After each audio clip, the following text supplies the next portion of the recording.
and then landscape it. There we go. No, there we go. Hey guys, this is Doc Courage here, and I'm here with Anthony Ball of Smooth Man Music. We're trying to get the camera ready. Oh, there we go. Now we got our faces in it. We may have to lean forward. Anthony, and we have my grandson Christopher here. Hold on, I'm going to lean over here and give you a picture of Christopher, who's being entertained with crackers in a bottle. And as long as Christopher's good, we're going to keep talking. Say hi, Christopher. Say hi. Okay. But we wanted to talk today. Anthony and I are friends, and we do a lot of music together. We go to church together, and COC. Anthony's mom and I are great friends, and actually I'm Auntie Angela. Auntie Angela. Auntie Angela, right? Anthony's about the same age as my oldest son, and they were in classes and music together. My oldest son, Vincent, and so anyway, so we've had some of these conversations together in private and public and conversations, and I asked Anthony if he would like to have a conversation here on short notice, because those short notice conversations are always the best. If you'd like to talk on Periscope about why should we be talking about race. We've kind of heard conflicting arguments or conversations publicly about, should we be talking about race? Is race even an issue? And so let's talk about, should we be talking about race? Is it an issue? Why? Yeah. It's an issue. It's real. It's very real. And I mean, of course, it's very real to me. It's who I am, you know.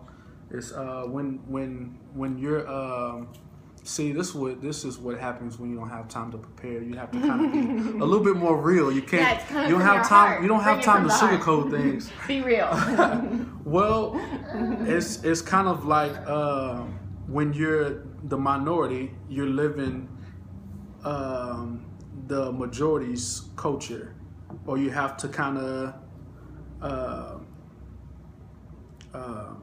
you have to kind of tailor yourself to the majority's culture. So you have it's uneasy a lot of times. So you have to deal with you know.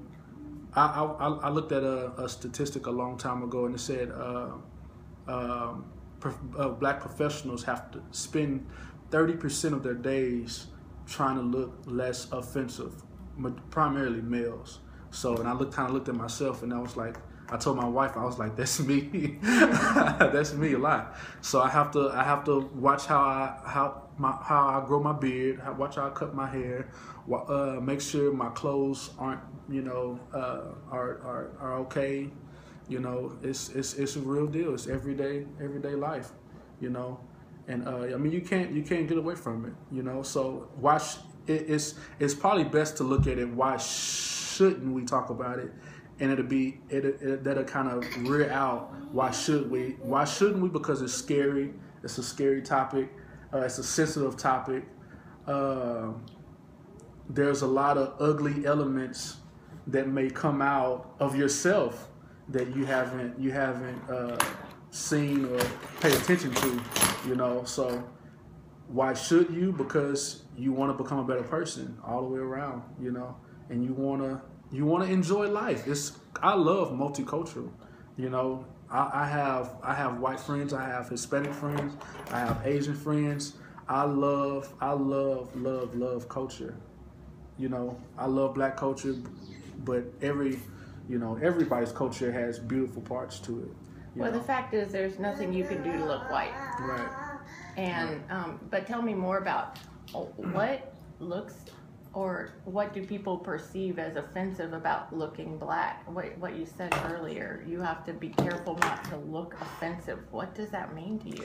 Yeah, it's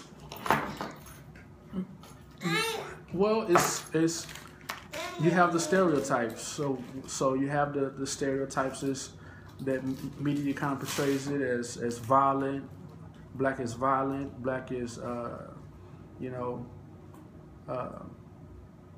inferior a lot of times, you know. So you gotta you want. I just try to be myself, because I'm not that. So I be myself. I don't try to be somebody else. I'm Anthony Ball. I'm a businessman. I'm an entrepreneur. I'm a family person. I'm a Christian. You know, I just be myself. So I just realized that I'm the person that's breaking those stereotypes. So, you know, I just go around and I speak to everybody. You know, if you're having a rough day, I'm gonna look in your eyes and say, "Hey, you okay?"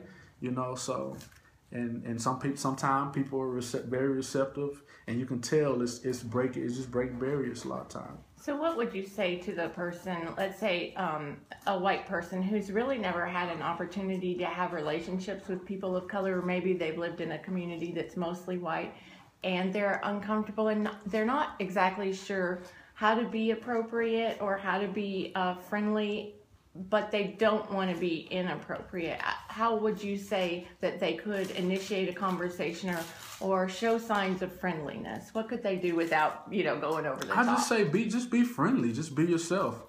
Build a relationship with that person, and then once you establish a relationship, that person already knows who you are. You know, and that person probably they deal with it on a daily basis, so they already know that you don't know what's this like, and you're curious already, you know, because you're being friendly. So I just say just be yourself, and when the time is right, just ask questions.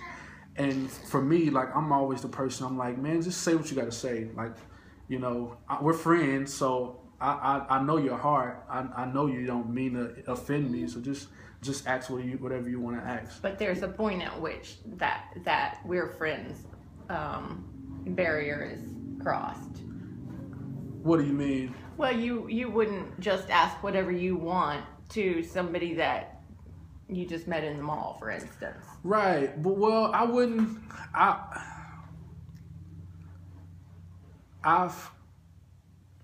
I think there's a way of going about doing everything, you know. I would say probably the best way, if you want to sit down, because that's a conversation you have to sit down and really talk about. You have to earn the relationship. You know, so you just become friends and get to know that person, and then, you know, you guys can step into deeper territories and start talking about stuff like that. I wouldn't say just walk up to somebody and you know.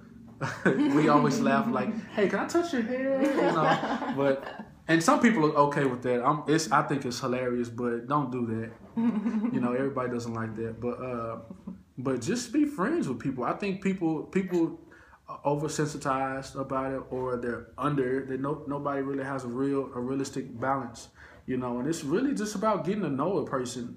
The person isn't wrapped around their race. You know, everybody are just people. You got a lot of people you got happy people, you got hurting people, you got people that's just numb, and they just walk and whatever. Everybody have their flaws, everybody have their beauty. You know, I just say get to know that person. You know. One thing that Anthony brings out that's really important to remember is that, especially if you're a person of color in the United States, you're a person that other people and the system, education have often assumed negative stereotypes about. So you haven't been treated as fairly as others have. So negative assumptions are often made about you from the onset, and especially of people of privilege, which are white people that look like me. And so it's important not to assume a position of superiority, or that they owe you answers, or they owe you the education of how to act or behave, or that they owe you carefulness. I was reading an article about white fragility, and how white people often expect people of color to explain their position and their experience of being mistreated, for instance, with maybe if they've been mistreated by the police, but do it carefully so you don't hurt my feelings as a white person. And so if you are genuinely interested in developing relationships with people of color, you can't do it from a position of superiority or a position of you meet me where I am. It's that friends meet on equal ground. They don't meet on a place of superiority, and you have to drop that social hierarchy in order to be a friend with anybody. Yeah. I think the most important part is just to be yourself, you know. And for it to be good enough. Yeah. With friends, yourself is good enough. Yeah. Yeah. You know, it's race. I think people are getting fidgety about it because it's being talked about and kind of shoved down people's throat. And it's a kind of thing where it's best as not a corporate conversation. It's a personal conversation between two people or a group of people. You know, it's an intimate conversation. That's you getting to know a person, a part of a person. That's not the totality of that person. Right. You're getting to know a part of that person. So don't make it the whole. The whole. Right. You know, like know that person's hobbies, what they like to do on the weekends. Mm-hmm. You know, take them to get something to eat. Right. You know, get to know that person as a person. You know, I think we're just magnifying race to be that's what that person is. You know, black people are a certain stereotype, white people are certain, Muslims are, you know, it's you know, Asians, Hispanics are, you know, that's a part of that person. But it's a whole part of them. You got to get to know. Mm-hmm. You know, don't make that. I think that's when it gets offensive when you make race the whole. That's what that person all is. that they're about. You're just a black man. You know. Mm-hmm. And I know everything about you because Right. I know you're a black man. Right. That's when it gets offensive. And at the same token, you can't pretend that has nothing to do with where they are, because it's just like pretending that being female has nothing to do with where I am and who I am. Yeah. A lot of who I am has to do with the ways I've been treated in life as a female. The fact that as a female I have been viewed and treated as less than in my education, in my work life, frankly in my home life. I wouldn't have been nearly as abused or dominated had I not been a female. I've attributed the abuse of my life to being female. And so I process a lot of why my life is and has been the way it is through my femaleness. And so if you negate that as part of my identity, then you don't know me at all. And it's similar with race or culture, international culture. You can't pretend a person isn't part of what has made them who they are. So it's an important part of someone's identity, but it's not the whole. Yeah. Because in addition to being female, I'm also Doc Courage. And in addition to being a black man, you're also a businessman, a musician, a tech guru. Yeah. And also, so we're here at Anthony's tech office, and he's tutoring and fixing some of my issues today. So if you're in the Northwest Arkansas area, make sure you bring your stuff. Where are we? We're on Thompson, 5241 Thompson. We're right across the street from the Lake of Fayetteville. We got a nice view over here. And what does the sign out front say? What's your business sign say? Download Networking Computer Repair. There we go.